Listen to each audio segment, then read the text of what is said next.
21 de junho de 2026. Estádio BBVA, Monterrey, México. Segunda rodada do Grupo F da Copa do Mundo. Aos 9 minutos do primeiro tempo, o japonês Ueda chuta forte, rasteiro, cruzado. O goleiro tunisiano Damen cai no canto esquerdo. Estica a luva. Faz a defesa. Mas o replay, ao vivo, congela. A imagem de TV mostra a bola dentro. Ou quase dentro. 1 milímetro separou o gol do não gol. E a decisão não foi do árbitro. Não foi do bandeirinha. Não foi do VAR. Foi do chip da bola trionda. Pois é. A jogada parece simples. Chute, defesa, replay. Mas o que aconteceu naquele lance congelou não só a transmissão, congelou o debate. Porque a imagem da câmera principal mostrava a bola limpa, nitidamente dentro do gol. O narrador da TV aberta chegou a gritar: "Gol do Japão". A torcida tunisiana, que encheu o estádio, comemorou por uns segundos. Só que o relógio do árbitro não vibrou. Nenhum sinal. O placar nunca mudou. E aí começou a confusão. Para entender por que o chip falou mais alto que os olhos de 53 mil pessoas, precisa saber como essa tecnologia funciona. E por que ela talvez seja a maior revolução silenciosa do futebol moderno, uma revolução que tira do árbitro o poder de decidir e entrega para um algoritmo. Vamos aos fatos. O jogo era válido pela segunda rodada do Grupo F da Copa do Mundo de 2026, realizada em 3 países: México, Estados Unidos e Canadá. A primeira Copa com 3 sedes. O estádio BBVA, em Guadalupe, Monterrey. Casa do Monterrey. Recebeu o duelo com capacidade para pouco mais de 53 mil pessoas. O Japão, treinado por Hajime Moriyasu, vinha de um empate por 1-1 contra a Suécia na estreia. A Tunísia, comandada por Jalel Kadri, tinha perdido para a Holanda por 2-0. Cenário de pressão para os dois lados, mas contextos bem diferentes. Segundo os de Ponto Globo, o Japão escalou força máxima. Kamada, Ueda e Kubo no ataque. O chamado triângulo ofensivo que a imprensa japonesa apelidou de Samurai Tri. Endo e Tanaka no meio-campo, Tomiyasu e Itakura na zaga. Do lado tunisiano, o goleiro Bechir Damen, que joga no clube africano, era a referência defensiva. O cara que segurou o empate contra a Dinamarca em 22, mas que até aquele momento não tinha o que segurar. A equipe veio desfalcada. O meia Aissa Laidouni, peça-chave na saída de bola, ficou de fora por lesão muscular sofrida no amistoso contra a Argélia antes da Copa. E o ataque tunisiano simplesmente não funcionava. 0 gols marcados em 180 minutos de competição. 0. Em 2 jogos. Aí, com 9 minutos, o Eda recebeu na entrada da área, ajeitou com a esquerda, bateu rasteiro, cruzado. Damen caiu no canto esquerdo, esticando a luva. A imagem congelou. O lance foi analisado pela tecnologia da Trionda, a bola oficial da Copa de 2026. Fabricada pela Adidas, que venceu a concorrência para fornecer o material esportivo do torneio. Diferente do sistema Hawkeye usado em tênis e cricket, que depende de múltiplas câmeras triangulando a trajetória.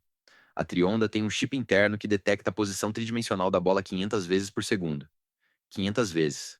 Isso significa que, no tempo que o olho humano leva para piscar, cerca de 300 milissegundos, o chip já fez 150 leituras da posição exata da bola. Segundo a engenharia por trás do sistema, que foi desenvolvida em parceria com a empresa alemã Kinexon, o sensor envia um sinal para o relógio do árbitro assim que a bola ultrapassa 100% da linha de gol, nem 1 milímetro a menos. No lance do Eda, o chip detectou que a borda traseira da bola ainda tocava a linha. 1 milímetro para frente e o relógio vibrava. O G. Globo publicou que o árbitro consultou o display do relógio, recebeu o sinal negativo, um X vermelho, e mandou seguir o jogo. O detalhe irônico: a imagem de TV, quando congelada no ângulo da câmera principal, parecia mostrar a bola dentro. A TV mostra uma coisa, o chip mostra outra. E o regulamento manda seguir o chip, escreveu o G. Olha só, não é a primeira vez que isso acontece com o Japão em Copas. Na Copa de 2022, no Catar, o Japão jogou contra a Espanha e teve um gol polêmico de Kaoru Mitoma, onde a bola parecia ter saído pelo fundo na linha de fundo. O chip e a linha de cal confirmaram que não. Plot twist histórico. Aquele gol classificou o Japão em primeiro no grupo da morte. Agora, 4 anos depois, o chip trava contra eles. A grande diferença aqui é a reação. O goleiro Damen, depois do jogo, disse em entrevista ao G: "Eu senti a bola entrar. Contato da luva com o chão, a posição do corpo, mas não adianta sentir se o sistema diz o contrário. E é aí que o bicho pega. Porque o futebol sempre teve a subjetividade. O olho do bandeirinha, a interpretação do árbitro, o famoso se o juiz deixou, é gol. Agora a tecnologia virou a palavra final. Mas a pergunta que o Gi não fez, e que a gente vai fazer é: será que ela é mesmo infalível? E aqui vai o ângulo que ninguém comentou. O lance do milímetro gerou debate, sim. Milhares de tweets, memes, discussão em todos os programas esportivos no Brasil e no mundo. Mas ele escondeu uma história maior. A Tunísia já estava morta antes do apito inicial, porque a derrota por 4-0 não foi decidida naquela fração de centímetro. Foi decidida no meio de campo. Em 90 minutos de jogo, segundo as estatísticas do G, o Japão teve 62% de posse de bola contra 38% da Tunísia. Finalizações totais: 17-6. Finalizações no gol: 8-1. A Tunísia finalizou uma vez em direção ao gol em 90 minutos. Uma. Foi aos 15 do segundo tempo, um chute de longe do Meibre, que o goleiro japonês defendeu sem nem sujar o uniforme. Pois é, o milímetro é a desculpa perfeita. A tecnologia vira o vilão. Perdemos por causa do chip. O gol foi roubado. A Copa é uma farsa. Mas ninguém pergunta por que a Tunísia, em 2 jogos, finalizou 12 vezes no total, contra 34 do Japão. O ataque travou não por causa de uma decisão de centímetros. Travou porque não tinha meio-campo. O Japão, de acordo com os dados do G, recuperou 15 bolas no campo ofensivo. Roubadas de bola no terço final do campo, ou seja, gerando chances diretas. A Tunísia, 3. Uma delas foi falta. A verdade desconfortável é que o milímetro deu à Tunísia o que nenhum gol perdido devia dar. Uma narrativa que esconde a incompetência. E isso é só metade do que ninguém te contou. Toda semana eu volto com um caso desses. Então o que fica desse jogo? Não é sobre se o gol entrou ou não. Isso o chip já decidiu pra gente. Não tem recurso, não tem protesto que mude. O que fica é a sensação de que o futebol tá mudando de um jeito que a gente ainda não processou. O futebol sempre foi repleto de lances polêmicos que viram lenda. O gol de mão de Maradona em 86, que mudou a história de uma Copa. O gol fantasma de Lampard em 2010 contra a Alemanha, que não entrou, mas entrou, e todo mundo lembra até hoje. Aquela imagem do Lampard olhando para o céu, o bandeirinha parado, a Alemanha contra-atacando. A memória afetiva do esporte se alimenta desses momentos. Mas a tecnologia vem matando a polêmica. O que era debate de bar, discussão de mesa de boteco que durava anos, vira dado frio. O sensor mostrou que não. Fim. E isso muda como você vê o jogo. Porque agora, quando a imagem grita gol e o chip sussurra não, você tem que aceitar que seu olho pode estar errado. O Japão, com a vitória, foi a 4 pontos no grupo F.